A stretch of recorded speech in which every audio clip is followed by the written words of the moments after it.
بسم اللہ الرحمن الرحیم۔ السلام علیکم ورحمۃ اللہ وبرکاتہ۔ فردوس ابلیس پہلا حصہ، قسط دوسری۔ بھنگ جسے حشیش کہتے ہیں، اس فرقے کی روحانی غذا تھی۔ اس فرقے کی کامیابی کا راز بھنگ میں تھا۔ حسن بن صبا کی جنت میں دو ہی چیزیں تھیں جو انسان کو ابلیس کا چیلا نہیں بلکہ مکمل ابلیس بنا دیتی تھیں۔ یہ چیزیں تھیں حشیش اور حوریں۔ اس جنت میں حیران کن حد تک خوبصورت اور نوخیز لڑکیاں رکھی جاتی تھیں۔ مورخ لکھتے ہیں کہ حوریں ان سے زیادہ کیا خوبصورت ہوں گی۔ نشہ شراب کا ہو، خواہ حشیش کا، چرس کا ہو یا ہیروئن کا، اللہ تبارک و تعالیٰ نے اسے ام الخبائث کہا ہے۔ اس میں نسوانی حسن اور جنت کا نشہ شامل ہو جائے تو انسان خود خبائث کا چلتا پھرتا مجسمہ بن جاتا ہے۔ اولاد آدم جب راہ حیات کے اس موڑ پر آئی جہاں حسن بن صبا نے جنت بنائی تھی تو اسے ابلیس کے خے سنائی دینے لگے۔ یہاں سے ایسے قصوں اور کہانیوں نے جنم لیا جو آج بھی سنو تو دل پر ہیبت طاری ہو جاتی ہے۔ کبھی شک ہوتا ہے کہ یہ واقعات صداقت کے پیمانے پر پورے نہیں اترتے، لیکن یہ چھوٹی سے چھوٹی تفصیل سچ ہے۔ اعمال صالح کہانیاں نہیں بنا کرتے، کہانیاں اعمال بد کی کوکھ سے جنم لیا کرتی ہیں۔ یہ کوئی کہانی نہیں ہوتی کہ ایک انسان نے ایک پیاسے کو پانی پلایا۔ کہانی اس سے بنتی ہے کہ ایک انسان نے ایک انسان کا خون پی لیا ہے۔ پانی کا پیاسا کسی کہانی کا کردار نہیں بنا کرتا، کہانی اس انسان سے بنتی ہے جو انسان کے خون کا پیاسا ہو۔ آج داستان گو آپ کے لیے اس دور کی داستانیں لے کر آیا ہے جو سلجوقیوں کا دور حکومت تھا۔ خلافت بغداد کی گرفت ڈھیلی ہو گئی تھی۔ اسلام کا پرچم یوں پھڑپھڑا رہا تھا جیسے شمع بجھنے سے پہلے ٹمٹمایا کرتی ہیں۔ طوائف ملوکی اسلام کی تارپور بکھر رہی تھی۔ اہل صریب پرچم ستارہ و حلال کو ہمیشہ کے لیے گرا دینے کو طوفان کی طرح بڑے آ رہے تھے۔ اللہ نے اپنے دین کو ہر دور میں سنبھالا اور سہارا دینے کا سبب پیدا کیا۔ اس پرآشوب دور میں جب خلفاء ہوس اقتدار سے دیوانے ہو کر اپنے فرائض کو بھلا بیٹھے تھے اور مسلمانوں کی عسکری قوت خلفاء کی عدم توجہی اور شاہانہ طرز برداشت کی وجہ سے کمزور ہوتی چلی جا رہی تھی، اللہ نے سلجوقیوں کو بھیجا۔ ان ترک جنگجوؤں نے آ کر اسلام کے گرتے ہوئے پرچم کو تھاما، دین کی بنیادیں مستحکم کی، طوائف ملوکی کا خاتمہ کیا، فوج میں عسکری روح بیدار کی اور اہل صلیب کے لشکروں کے آگے سیسا پلائی ہوئی دیوار کھڑی کر دی۔ اس دور میں فرقہ باطنیہ نے سر اٹھایا اور حسن بن صبا ابلیس کے روپ میں سامنے آیا اور جسد اسلام کا کینسر بن گیا۔ حسن بن صبا کہاں سے آیا تھا؟ تھوڑا سا ذکر سلجوقیوں کا بھی ہو جائے تاکہ داستان گو کی بات سمجھنے میں آسانی رہے۔ ان کا دور حکومت اسلام کے عروج اور عظمت و اقبال کا زمانہ تھا۔ سلجوقی ایک غیر مسلم ترک جنگجو سلجوق بن یکایک کی نسل سے تھے۔ سلجوق ترکستان کے خان اعظم کے یہاں ملازم تھا۔ یہ لوگ فطرتاً جنگجو تھے۔ اللہ نے اس غیر مسلم خاندان کو اسلام کی بقا، سلطنت اسلامیہ کی سلامتی اور توسیع اور دین کے فروغ کی سعادت عطا کرنی تھی۔ اس کا سبب یوں بنا کہ سلجوق بن یکایک نے خان ترکستان کی ملازمت چھوڑ دی اور اپنے خاندان کے ساتھ بخارا چلا گیا۔ اس کا قبیلہ بھی اسی کے ساتھ ہجرت کر گیا، کیونکہ اس میں کچھ ایسے اوصاف تھے کہ قبیلہ اسے اپنا پیر و مرشد مانتا تھا۔ سلجوق اپنے اوصاف اور صلاحیتوں کو کسی بہتر اور عظیم مقصد کے لیے استعمال کرنا چاہتا تھا۔ وہ یقیناً کسی ایسے عقیدے اور ایسے مذہب کی تلاش میں تھا جو فطرت انسانی سے ہم آہنگ ہو۔ بخارا میں وہ اسلام سے متعارف ہوا تو اس نے بلا پس و پیش اسلام قبول کر لیا۔ اور اپنے خاندان اور قبیلے کو اسلام کی بنیادی تعلیمات سے روشناس کرا کے کہا کہ وہ سب مسلمان ہو جائیں۔ وہ تو حکم کے منتظر تھے، پورا قبیلہ مسلمان ہو گیا۔ یہ ایک معجزہ تھا، کن فیکن کا مظاہرہ تھا۔ آل سلجوق تو ترکستان میں وحشی، جنگلی اور تہذیب و تمدن سے بے بہرا مشہور تھے، جنگجو ایسے کہ ان کی طرف کوئی آنکھ اٹھا کر نہیں دیکھتا تھا، لیکن اللہ نے انہی سے اپنے دین کا تحفظ کرانا تھا۔ سلجوق صرف مسلمان ہی نہ ہوئے بلکہ اسلام کو سربلند کرنے کی ذمہ داری بھی اپنے سر لے لی۔ یہ ایک اور داستان ہے کہ سلجوقیوں نے سلطنت اسلامیہ کی کمان کس طرح اپنے ہاتھ میں لی۔ مختصر یہ کہ غیر مہذب اور آوارہ گروہ ترک تہذیب اور شائستگی کے پیکر بن گئے۔ تعلیم سے بے بہرا سلجوقیوں نے عالموں اور فاضلوں کو دربار میں اکٹھا کر کے ان کی پذیرائی کی۔ ان کی خانہ بدوش ذہنیت مدینیت کے رنگ میں رنگ گئی۔ یہ ہمارا عقیدہ ہے کہ دین اسلام کا اور توحید و رسالت کا محافظ و ناصر خود اللہ تعالیٰ ہے۔ اس کی ذات باری نے جس طرح عرب کے بوریہ نشینوں، گناہوں اور جہالت میں ڈوبے ہوئے بندوں کو رسالت اور اپنے دین سے نوازا تھا، اس طرح پسماندہ ترک کو اعزاز بخشا کہ انہیں عسکری قوت اور کردار کی عظمت عطا کی، اور وہ دیکھتے ہی دیکھتے ایران، عراق، شام، الجزیرہ اور ایشیا کوچک پر چھا گئے۔ ان کے سامنے جو بھی اسلام دشمن طاقت آئی اسے کچل اور مسل کر ختم کر دیا۔ بنیادی تبدیلی تو یہ آئی کہ خلافت عباسیہ کے کردار کی کمزوریوں نے سلطنت میں جو طوائف ملوکی پیدا کر دی تھی اس کا خاتمہ ہو گیا۔ سلجوقی نے اس کا یہ طریقہ اختیار کیا کہ ایک بادشاہی قائم کر دی اور افغانستان سے بحر روم تک کا علاقہ ایک سلطنت بن گیا، اور یہ سلطنت اسلامیہ تھی۔ بادشاہیت کا نظام حکومت اسلام کے منافی ہے، لیکن سلجوقیوں نے سلطنت کو ایک مرکز کے تحت لانے کے لیے بادشاہیت کا نظام اپنایا تھا۔ اس کے نتیجے میں یہ فائدہ حاصل ہوا کہ سلطنت میں جو انتشار اور عدم اتحاد پیدا ہو گیا تھا وہ ایک جہتی اور قومی اتحاد میں بدل گیا۔ پھر ان سلجوقیوں نے یورپ کے اہل صلیب کی یلغار کو یوں خیر و غضب سے روکا کہ انہیں بار بار حملے کرنے کے قابل نہ چھوڑا۔ سلجوق بن یکایک کی حکومت اس کے پوتوں طغرل بیگ سلجوقی اور چغرا بیگ سلجوقی تک پہنچی۔ بادشاہوں کے خاندانوں میں یہ روایت لازمی طور پر چلتی رہی کہ سگے بھائی تخت نشینی پر ایک دوسرے کے خون کے پیاسے ہو جاتے تھے۔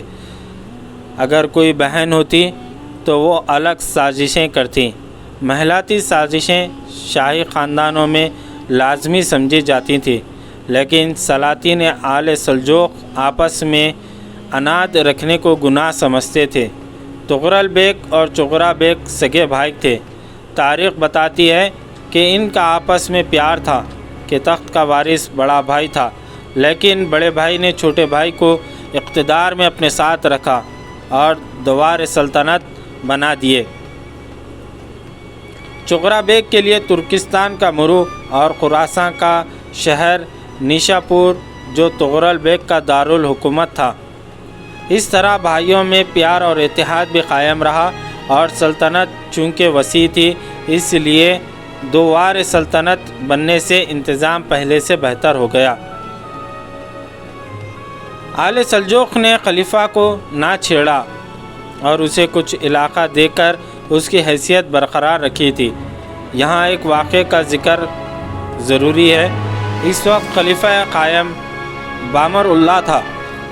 1450 ہجری کا ذکر ہے کہ بصاصیری نام کے ایک غیر مسلم نے خلیفہ قائم کو کمزور اور تنہا سمجھ کر بغداد پر حملہ کر دیا اور خلیفہ کو قید میں ڈال دیا۔ طغرل بیگ کو اطلاع ملی تو اس نے بصاصیری پر حملہ کر دیا اور اسے بہت بری شکست دے کر اسے گرفتار کر لیا۔ حکم دیا کہ اس کا سر کاٹ کر میرے حوالے کیا جائے۔ تھوڑی دیر میں سر اس کے سامنے پڑا تھا۔ تغرل بیگ نے سر اٹھوا لیا اور خلیفہ کے گھر کی طرف چل پڑا۔ خلیفہ کو بساسری کی قید سے رہا کرا لیا گیا تھا۔ تغرل بیگ نے بساسری کا سر خلیفہ کے قدموں میں رکھ دیا۔ تغرل خلیفہ قائم بامر اللہ نے کہا، کیا تم 4 سال انتظار کر سکتے ہو؟ کیسا انتظار؟ تغرل بیگ نے پوچھا۔ میں اس احسان کا تمہیں صلہ دینا چاہتا ہوں جو تم نے مجھ پر کیا ہے۔ خلیفہ قائم نے کہا، پہلی بات یہ ہے محترم خلیفہ، تغرل بیگ نے کہا، کہ میں نے آپ پر احسان نہیں کیا، فرض ادا کیا ہے۔ دوسری بات یہ ہے کہ میں 4 سال انتظار کا مطلب نہیں سمجھ سکا۔ میری ایک ہی بیٹی ہے۔ خلیفہ نے کہا، ابھی کمسن ہے، 12-13 سال عمر ہے، 4 سال بعد جوان ہو جائے گی تو اس کی شادی تمہارے ساتھ کراؤں گا۔ یہ ایسا انعام ہے یا تحفہ ہے جو میں کسی غیر عباسی کو نہیں دے سکتا۔ ہم اپنی لڑکیاں عباسیوں میں ہی بیاہ دیتے ہیں۔ تم سلجوقی ہو لیکن تمہارے احسان کا صلہ اس سے کم نہیں دوں گا۔ میں نے اپنی بیٹی تمہیں دے دی، 4 سال بعد شادی ہو جائے گی۔ 4 سال بعد خلیفہ نے اپنی بیٹی کی شادی تغرل بیگ سے کرا دی۔ بادشاہوں کے یہاں یہ رواج ہے کہ انہیں وزیروں کی ضرورت نہیں ہوتی تھی، لیکن رسمی طور پر وہ ایک وزیر اعظم اور برائے نام 2-3 وزیر رکھ لیتے تھے۔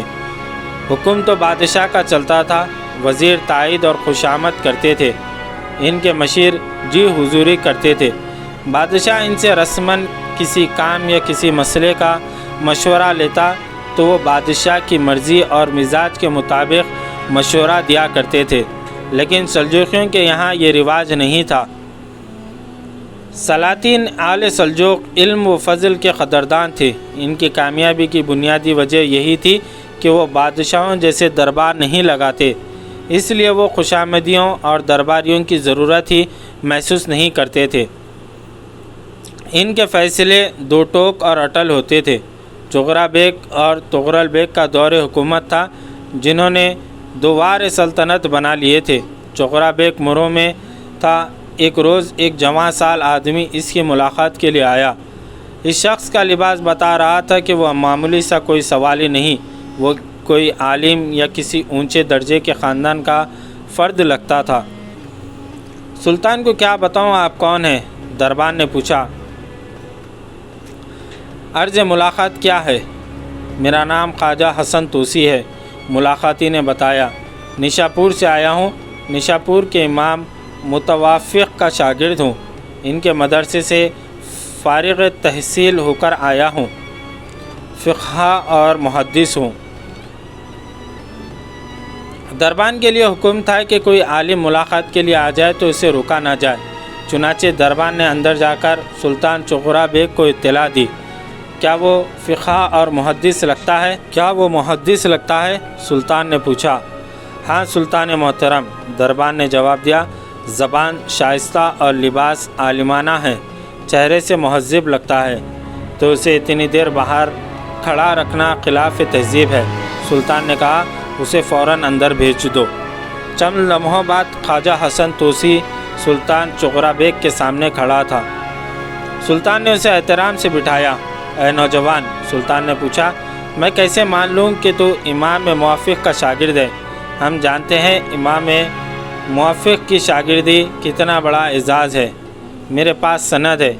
خواجہ حسن توسی نے سلطان کے حوالے کرتے ہوئے کہا، میں نے فقہ اور حدیث کی اور دیگر دینی امور کی تعلیم پائی ہے۔ کیا تو فارغ تحصیل ہو گیا ہے؟ سلطان نے پوچھا۔ نہیں سلطان عالی مقام، خواجہ حسن توسی نے جواب دیا، میں مدرسے سے فارغ ہوا ہوں، تحصیل علم سے نہیں۔ علم ایک سمندر ہے، موتی اس کے ہاتھ آتا ہے جو اس سمندر میں غوطہ زن ہو کر تہ سے سیپی اٹھا لانے کا عزم رکھتا ہے۔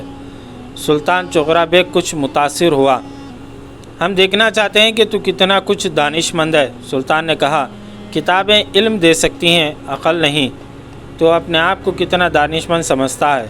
سلطان محترم، خواجہ حسن توسی نے کہا، انسان اتنا ہی احمق ہے جتنا وہ اپنے آپ کو دانش مند سمجھتا ہے، اور انسان اتنا ہی جھوٹا ہے جتنا وہ اپنے آپ کو بڑا سمجھتا ہے۔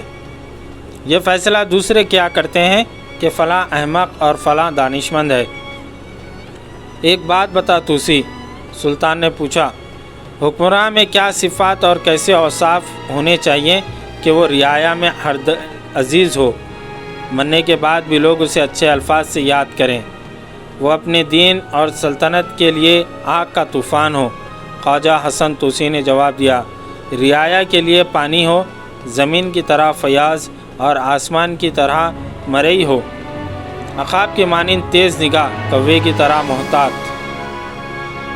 اور کوئل کی طرح خوش گلو ہو، شیر کی طرح بے خوف اور چاند ستاروں کے مانند راس ہو، یوں نہیں کہ آج ادھر کل ادھر بھٹکتا پھرے۔ کیا یہ صفات ہم میں ہیں؟ سلطان نے پوچھا۔ اگر میں نے کہا ہیں تو یہ خوشامدگی ہوگی، خواجہ توسی نے کہا۔ خوشامد منافقت ہے، میں منافق نہیں بننا چاہتا۔ اگر میں نے کہا کہ سلطان میں کچھ صفات کی کمی ہے تو میں معتوب بنوں گا، مجھ میں تاب عتاب نہیں۔ اے نوجوان، سلطان نے کہا، تیری صاف گوئی قابل دید ہے، لیکن ایک بات بتا، اگر ان صفات اور اوصاف میں سے ایک یا دو ہم میں نہ ہو تو کیا فرق پڑتا ہے؟ سلطان عالی مقام خواجہ حسن توسی نے کہا، تسبیح میں 100 دانے اور گراہ صرف ایک ہوتی ہے، اگر یہ ایک گراہ کھل جائے تو تمام دانے بکھر جاتے ہیں۔ ہو سکتا ہے آپ کی وہ صفت اور وہ صف کمزور ہو جو گراہ کی حیثیت رکھتا ہو۔ کسی بھی وقت صفات اوصاف کے دانے بکھیر دے گی، خواجہ حسن توسی نے کہا۔ سلطان چغرا بیگ نے پرجوش لہجے میں کہا، ہم نے تجھے مشیر مقرر کیا، اگر تو نے راست گوئی اور صداقت پسندی کو قائم رکھا تو یہ ہماری پیش گوئی ہے کہ ایک روز تو اس سلطنت کا وزیر اعظم ہوگا۔ 20-22 سال بعد سلطان چغرا بیگ کی پیش گوئی پوری ہو گئی، خواجہ حسن توسی وزیر اعظم بن گیا۔ اس وقت سلطان چغرا بیگ کا پوتا سلطان ملک شاہ حکمران تھا۔ مرو یعنی دوسرے دارالسلطنت میں سلطان الپ ارسلان تھا۔ خواجہ توسی سلطان الپ ارسلان کا وزیر اعظم تھا۔ خواجہ حسن توسی تاریخ اسلام کی مشہور و معروف شخصیت ہے۔ اسے سلجوقی سلطانوں نے نظام الملک کا خطاب دیا۔ تاریخوں میں اسے خواجہ حسن توسی کم، نظام الملک زیادہ لکھا گیا ہے، اس لیے وہ اسی نام سے جانا پہچانا جاتا ہے۔ وہ دینی امور کا اور فقہ حدیث کا عالم تھا۔ نظام الملک نے بغداد میں مدرسہ نظامیہ بنایا تھا۔ سلطان صلاح الدین ایوبی اور اس کے ساتھی بہاؤالدین شداد، جو اس وقت کا مشہور اسکالر تھا، اسی مدرسے میں اکٹھا پڑھے تھے۔ ایک روز نظام الملک توسی اپنے کام کاج میں مصروف تھا کہ اسے اطلاع ملی کہ نشا پور سے ایک شخص اسے ملنے آیا ہے اور اپنا نام عمر خیام بتاتا ہے۔ نظام الملک نے ذہن پر زور دیا، یہ نام اسے کچھ جانا پہچانا لگا۔ عمر خیام اندر آیا۔ نظام الملک نے اسے دیکھا تو اچھل کر اٹھا۔ اس نے عمر خیام کو پہچان لیا۔ وہ دونوں اس طرح بغل گیر ہو کر ملے جیسے لمبی مدت کے بچھڑے ہوئے دوست ملا کرتے ہیں۔ وہ تھے ہی پرانے اور بچھڑے ہوئے دوست۔ امام موفق کے مدرسے میں ہم جماعت تھے۔ اس مدرسے کے متعلق تاریخوں میں لکھا ہے کہ طلباء کم ہوا کرتے تھے اور جو بھی طالب علم امام موفق کی شاگردگی سے فارغ ہوتا تھا وہ حکومت یا معاشرے میں اونچے درجے پر فائز ہو جاتا تھا۔ اس کی ایک مثال خواجہ حسن توسی کی تھی، جو سلطنت سلجوق کا وزیر اعظم بنا، نظام الملک کا خطاب پایا اور تاریخ میں آج تک اس کا نام زندہ ہے اور زندہ رہے گا۔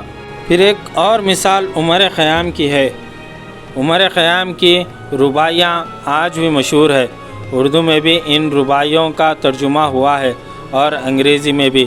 اس طرح عمر خیام اردو اور انگریزی ادب کا ایک مقبول شاعر بن گیا۔ عمر خیام کوئی عام قسم کا شاعر نہ تھا، وہ فلسفی شاعر تھا۔ اس کی رباعیوں میں نسوانی حسن کی رعنائیاں تو بہت تھیں، لیکن ان رباعیوں میں زندگی کا فلسفہ اور دانش ہوتی تھی۔ اس کی رباعیاں خیال کی گہرائیوں کی بدولت آج بھی زندہ ہے۔ یہی نہیں، عمر خیام حکیم بھی تھا۔ اس نے حکمت کی پریکٹس ہی نہیں کی تھی بلکہ بعض لا علاج امراض کی دوائیاں بھی بنائی تھیں۔ ایک روایت یہ بھی ہے کہ عمر خیام نے آب حیات بھی تیار کر لیا تھا جو ہر مرض کی دوا اور لامحدود عمر کا ضامن تھا، لیکن یہ محض روایت ہے، کسی بھی مورخ نے آب حیات کا ذکر نہیں کیا۔ یہ تھا عمر خیام جو اپنے پرانے ہم جماعت خواجہ حسن توسی نظام الملک سے ملنے آیا تھا۔ یہاں یہ بتانا ضروری ہے کہ عمر خیام کسی امیر باپ کا بیٹا نہیں تھا۔ اس کا باپ جس کا نام عثمان تھا موٹے کھدر کا کپڑا بناتا تھا، یہ اس کا کمائی کا ذریعہ تھا۔ اس کے بعد اس نے خیموں کی سلائی کا کام شروع کر دیا تھا، اسی وجہ سے وہ خیام کہلانے لگا، عثمان خیام۔ اس کے بیٹے عمر نے جب دیکھا کہ وہ شعر موزوں کر سکتا ہے تو اس نے باپ کے پیشے کی مناسبت سے اپنا تخلص خیام رکھ لیا۔ یہ تخلص اس کے نام کا حصہ بن گیا اور عمر خیام کے نام سے مشہور ہو گیا۔ اس طرح یہاں پر دوسری قسط اپنے اختتام کو پہنچی۔ کل ہم انشاءاللہ تیسری قسط لے کر آپ کی خدمت میں حاضر ہوں گے۔ جزاک اللہ خیر۔